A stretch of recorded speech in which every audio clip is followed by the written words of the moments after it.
Hello, good game. What's up, ghouls and goblins? I hope you're having a magical day. Thank you so much for taking the time to support the channel. A very busy video for you today. A lot of information here. We're talking about weekly news and announcements for Magic the Gathering Arena. We have banned and restricted announcements, alchemy patch notes to overview if you're unfamiliar with what's going on there. Also, the release of the Kamigawa Mastery set has been made available to us in Game Client, which is really cool. We'll talk a little bit about that, the value included.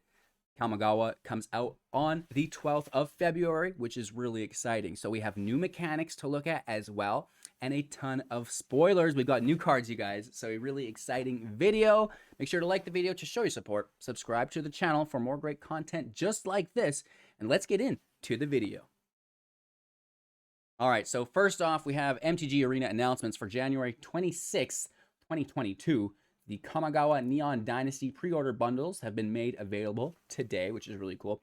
The Wanderer pack bundle, you're going to get that, which is pretty deadly sleeve, let's be honest, right? That's an exquisite sleeve as well, which is nice. And then the Kato play bundle also coming with the sleeve here as well. You get the pets, the folded koi pet, looking better than the Christmas fox, that's for sure.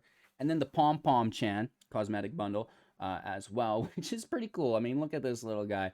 Originally, I thought it was a squirrel. I guess it might be a panda. You know what I mean? This is pretty cool. You can get those stickers available for it as well, and you know that futuristic sleeve, I suppose. And then we've got the historic, alchemy, and standard changes. If you want a deep dive into my opinions on this, I do go through a full video. But standard, all run, divide, haven, absolutely annihilated. Historic, memory lapse is gone from suspended to fairies back in play. And then we have a ton of cards that were rebalanced, right? So a lot of venture cards were rebalanced. Stop trying to make venture work. It's not going to work. And then some other things. So, you can find all of my views on these cards, like I said in that other video. I'll try to link it in the comments below. The only thing I have to add to that video is why wasn't Righteous Valkyrie adjusted? And why wasn't the key adjusted? Righteous Valkyrie should be a legendary in Alchemy, and the key should cost 5. But hey, who am I? Anywho, moving on, we have the Mad Science event happening now, which is really cool, and the double feature draft. So Mad Science, you can get some cool cosmetics, and the draft is just, a unique play experience because you're providing the Crimson Vow and the Innistrad, not the Innistrad, they're both Innistrad. Midnight Hunt, that was the other one, together, right? So it's a unique draft experience, which is a lot of fun. And then we've got the event schedule, midweek. I guess, during Crimson Vow, it should have been Midnight Magic. They should have changed it, for the set. Anywho, slow start, Historic All Access, Cascade, Kamigawa Neon Dynasty, Phantom Draft, and then Blast from the Past. So, kind of waiting to see what those events have to do. I don't really know what Slow Start and Blast from the Past are.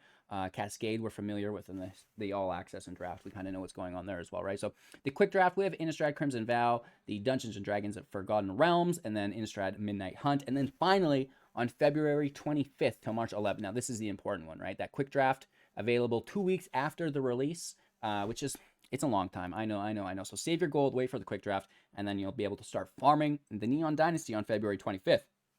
Qualifier weekend, day 1 on the 5th, day 2 on the 6th. You have to be qualified here. We'll have more information if you're interested. Finishing within, I believe, the top 1,500 right now, maybe even be the top 1,800. It's been a while. Other events, we already kind of talked about those, and then the rewards for the season. Get that gold, get those packs, and get those card styles as well. So, moving on from the announcements, talking now about the mechanics. Kamigawa Neon Dynasty mechanics. Reconfigure. So this is pretty cool. The reconfigure cards will act both as artifact creatures and equipment creatures at the same time, which is really, really cool. So you'll see the example here is an artifact creature equipment monkey. So the unique thing you can do with these cards is you can equip them and then attack with them and then unequip them. And now you've got bonus value from your attack because that creature that you attacked with was equipped. 2 thumbs up. Now you de-equip that equipment or artifact creature equipment, into its creature form from the equipment form, and now it can defend, right? Which is really cool. You can only do the equips and de-equips at sorcery speed, but it's a nice way to get additional value out of your equipment, which is really cool. So equipment creatures are going to be plentiful. We're going to have a lot of those, and that's actually fairly abusable for things that take into account the creature types, like the Cemetery Prowler, for example, artifact, creature, and equipment. You're really getting a lot of reduction there, which is cool. So moving on to our next mechanic, modified. In a similar fashion, we are interacting with equipment, auras, and counters. Whenever a creature has an equipment, aura, or counter on it, these will all count as modifications. For an example here, because modifications can have a wide variety of different, triggers or benefits. For this example, Aki Ember Keeper for 2, it's a 2/1. Enchantment creature, Goblin Warrior, and whenever a non-token modified creature you control dies, create a 1/1 colorless spirit creature token. And again, that is whenever a creature you control dies that is either equipped with an equipment, an aura that we control, not that our opponent controls. So if you're using Banishing Light, you're using Pacifism, I guess Banishing Light removes it from play, but Pacifism or a Bubble Snare, right? This will not affect them in a positive manner. It's only auras that you yourself control. And then counters, right? +1 counters, minus counters, poison counters, whatever it happens to be, right? All counters act the same. And that's going to be a really cool way to get a little bit of additional value, because typically, in my opinion, auras are very bad. Equipment is very bad because it is a slow point of contact, right? In which, you're going to cast an equipment on your creature, and then your opponent removes your creature before it gets equipped while it's on the stack, and now you know what I mean? It's not great value a lot of the time, and it does set you up for failure through interaction. However, I do think that they're working on trying to boost the power level of those things up, which is cool to see. Moving on, we have sagas reintroduced. Of course, many of you are probably familiar with this. So a saga is a permanent card that enters play. When it enters play, it triggers the first saga, and then on our draw steps in succession, the other or sequential, I don't even know the proper word, the next saga will trigger here. So in this case, we have the Kami War. It's quite expensive, right? 1, 2, 3, 4, 5, 6 mana to get this sucker in play. And then when it enters, exile target non-land permanent and opponent controls. That's actually not that bad. That's pretty good. Then you'll return up to one other target non-land permanent to its owner's hand, and then each opponent discards a card, which, again, very, very powerful. So return up to one target non-land permanent to its owner's hand. You can bounce something of your opponents and then force them to discard. Really, really good. So the removal, the bounce, and the removal from, or the discard, which is basic removal, right? I think that's very good. And then finally, we exile it and return it transformed under our control. And, we get a massive dragon here. This is a 6/6. It's all colors. It has flying and trample. And whenever it attacks, defending player chooses a non-land card in our graveyard, and we'll return that card to our hand, and then the manifest will get +X/+0 until the end of turn, where X is that card's mana value. So that's pretty insane. I know it's a little bit expensive, right? 6 mana, but you get exile on anything. You get to bounce something and then force a discard, and then you get a 6/6 with flying and trample. That's gonna, increase in its toughness. Its power, which is really cool. So, maybe being a 10/6 when it swings in. Is fairly cool. And, sagas are nothing new, so I'm sure you're familiar with that. You lay it, it triggers, and then it triggers additionally on each of your draw steps coming forward. Finally, we have ninjutsu, which is really cool. So ninjutsu will require an unblocked attacker. Attackers need to be unblocked through combat, or blockers need to be declared first. And then you can ninjutsu from your hand by paying the ninjutsu cost. You reveal it, and then you return the unblocked attacker to your hand and replace it with the ninjutsu creature. Most readily used to abuse first strike. So, you get a first strike attacker in, it does that first strike damage, then you ninjutsu that card back to your hand. The Shadow Walker is in play tapped and attacking the same target, and then it does normal combat phase, which is really cool. So that's kind of what we want to look for there. However, we're going to have some more, options to interact through the combat phase with ninjutsu, which is pretty cool. And I said that was the last one, but it's not. It's not. We have channel. There's a lot of new mechanics here, which is really cool. So channel, moving forward, is a discard ability, I believe, or maybe not a discard ability, but an ability which derives value that you typically would not get through the card. For example, Greater Tanuk for 6. It's a 6/5 with Trample and Channel for 3. You can discard it, search your library for a basic land card, put it into the battlefield tapped, and then shuffle, right? So, paying half of its cost to discard it to grab that land. Basically a module card. However, it's a creature that can also be utilized basically as a spell, right? Because, this is a ramp. We ramp for 3 mana typically, and that's very, very good.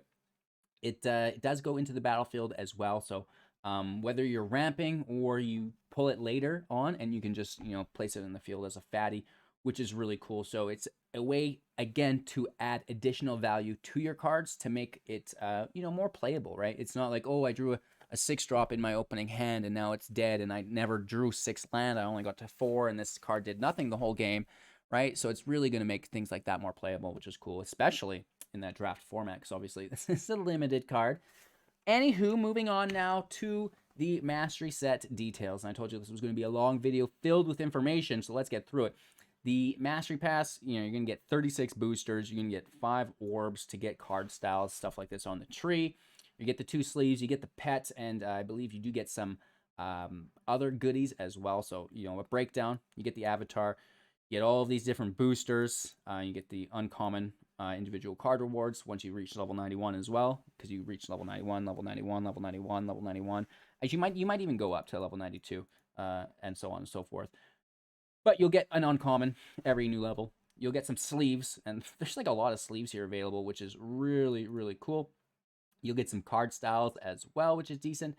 And then the event token. This is really nice. That draft token is actually pretty valuable. Some gold, some gems, and some pets, which is pretty decent. So again, I get this question a lot: is it worth it for me to get these pre-release sets? And the answer is, if you're looking to spend money on the game already, then yes, because you're getting a good deal. I wouldn't say it's a fantastic deal, no more than 10%. But you get some value. You get some free value that typically you would not receive. So if you're already spending money, go ahead, grab it.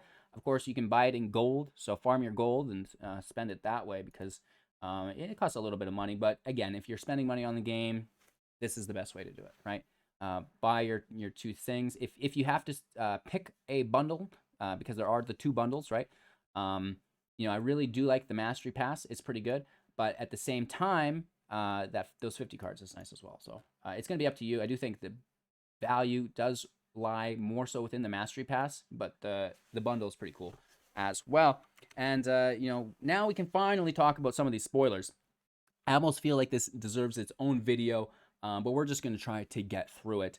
Tameo, Completed Sage. Now, this is a 5 mana card in which you do have Praetor mana available, which means you'll pay 2 life instead of the source, which is really, really cool. So if you do decide to do that, it will enter play with 2 fewer loyalty. So, if you pay 5, it's a 5 loyalty planeswalker. If you pay 4, it's a 3 loyalty planeswalker, and you've lost, of course, 2 life. +1, tap up to 1 target artifact creature. It doesn't untap during its controller's next untap step. Pretty decent, right? So if there's an attacker in play, you can kind of lock it down, and hopefully they don't have haste. Your planeswalker will survive. -X, exile target non-land permanent with mana value of X from your graveyard. Create a token that's a copy of that card. Okay, stop it, right? Now that's pretty decent. -7, create the Notebook, a legendary colorless artifact token with spells you cast cost 2 less to cast, and you can draw a card whenever it gets tapped. Whoa. That's fantastic. And you'll see what kind of deck we're going to be building in just a second, because it's weird how they put all these spoilers right next to each other, right? Moving into Jin Gitaxias, Progress Tyrant for 7. I know, blue needed another busted creature. A 5/5 legendary creature, Phyrexian Praetor. Whenever you cast an artifact, instant, or sorcery spell, copy that spell. All right, that's a problem. You may choose new targets for the copy, and this ability triggers only once each turn, thank the Lord. However, it's still super busted. Whenever an opponent casts an artifact, instant, or sorcery spell, counter that spell. This ability will also only trigger once each turn. So you get free copies on your end, and you get free counters on their end. Holy Toledos. Moving on to Tezzeret, Betrayer of the Flesh for 4 mana, 4 loyalty as he enters. The first activated ability of an artifact you activate each turn costs 2 less to activate. Hashtag Lithoform Engine. +1, draw 2 cards, then discard 2 cards unless you discard an artifact card. Pretty decent here. -2, target artifact becomes an artifact creature. If it isn't a vehicle, it has base power and toughness of 4/4. So, making that Lithoform Engine an attacker for lethal, I'll allow it. And this is where it gets kind of goofy. You get an emblem with whenever an artifact you control becomes tapped, draw a card. What? So we can be drawing a lot of cards here. I think that Galazeth is going to be very happy within his new Temur deck. Moving on, the Wandering Emperor. Now this is wacky. 4 mana, 3 loyalty with flash. And as long as the Wandering Emperor entered the battlefield this turn, you may activate her loyalty ability anytime you could cast an instant spell. +1, put a +1/+1 counter on up to 1 target creature. It gains first strike until the end of turn. So if you have a defender, it's going to get stronger and it's probably going to survive combat damage through the first strike. Fantastic. Your Planeswalker now lives, their creature dies. -1, create a 2/2 Samurai creature token with Vigilance. That can block and help the Emperor survive as well. And then -2, exile target tapped creature, you gain 2 life. So this is really cool. If they attack with something, they tap it, doesn't have Vigilance, Emperor enters play, -2, your creature's gone, 1 loyalty still is available for a +1 on your turn as it entered in on their turn, which is really cool. Moving on, because there's so many things to cover here, the Reality Chip for 2, a 0/4, and you may look at the top card of your library at any time, and as long as the Reality Chip is attached to a creature, you may play lands and cast spells from the top of your library. Woof. That is very good card advantage. We can reconfigure for 3 to attach it to a different creature, which is really cool, at sorcery speed. While it's attached, it isn't a creature. Of course, while it's unattached, it's a 0/4. So we're kind of talking about the mechanics, and this is where it's cool because we can attach it, attack, right? Gain value from it, play off the top, and then on our second main phase, after we've attacked, unattach it, and now we've got a great defender, a 0/4, right? The Biting Palm Ninja for 3. This is a 3/3 with Ninjutsu for 3. It enters the battlefield with a menace counter on it, which doesn't really matter because it will already be attacking the individual directly as the ninjutsu. However, if you're not playing the ninjutsu, then the menace counter could be pretty cool. Whenever it deals combat damage to a player, you may remove a menace counter from it. When you do, that player reveals their hand and you choose a non-land card from it, exile that card. All right, so that's fine. I'll allow the menace counter with the ninjutsu to get into their hand, right? We can just grab something, see you later. That's a good card. Anywho, the Simian Sling for 1. This looks like it's limited. 1/1. Equipped creature gets +1/+1 whenever it's equipped. Whenever the equipped creature becomes blocked, it deals 1 damage to defending player. Hooray, reconfigure for 2. As you know, that is going to be the equipment and the creature, which is fun. The Covert Technician. Oh, someone tell CGB. Looking just like him, too. For 3 mana, a 2/4 with Ninjutsu. Whenever Covert Technician deals combat damage to a player, you may put an artifact card with mana value less than or equal to the damage from your hand into the battlefield. Woo! That's neat, right? So if you can power this up, that could be pretty cool. And even just playing an artifact for 2 for free is decent, right? The Surge Hacker Mech for 4. Interesting. This is a 5/5 Menace Artifact Vehicle Crew 4. When it enters the battlefield, it deals damage equal to twice the number of vehicles you control to target Planeswalker or creature an opponent controls. Okay. Interesting. I wonder how many more vehicles we see. The Silver Fur Master for 2. This is a 2/2. Creature Rat Ninja with Ninjutsu for 2. Ninjutsu abilities you activate cost 1 less to activate. Very cool. Other ninja and rogue creatures you control get +1/+1. Also very cool. The Enthusiastic Mechanaut for 2. A 2/2 with flying. Artifact spells you cast cost 1 less to cast. Okay. I'll allow it. That's cool. And then Bozuju Who Endures. This is a legendary green land. Tap to add a green source. Channel for 2 to discard it. Destroy target artifact, enchantment, or non-basic land an opponent controls. That player may search their library for a land card name. For a land card with a basic land type. Put it into the battlefield and then shuffle. This ability costs 1 less to activate for each legendary creature you control. That's pretty good. I do like the ability to have a land that doesn't just destroy other lands like Field of Ruin, but can also, you know, snag those artifacts and enchantments as well. That's really nice. Moving on, Teachings of the Kirin for 2. When it enters, mill 3 card, then create a 1/1 colorless spirit creature token. On our next draw step, put a +1/+1 counter on target creature you control, and then on the following draw step, right, the second draw after we've played it, exile the Saga and return it to the battlefield transformed under your control to Kirin Touched Orkai. Orochi? This is a 1/1 enchantment creature, Snake Monk. Whenever it attacks, choose 1. Exile target creature from a graveyard. When you do, create a 1/1 colorless spirit creature token. Exile target non-land card from your graveyard. When you do, put a +1/+1 counter on target creature you control. This only costs 2 is the thing, right? So I think this is pretty decent value because it's so cheap, right? Fairly decent. The Modern Age also for 2. It's not a rare though. This is only a common. When it enters play, draw a card, then discard a card. On our next draw step, repeat the process, and then finally exile it and return it to the battlefield transformed as the Vector Glider as a 2/3 with flying. Yeah, it's what it is.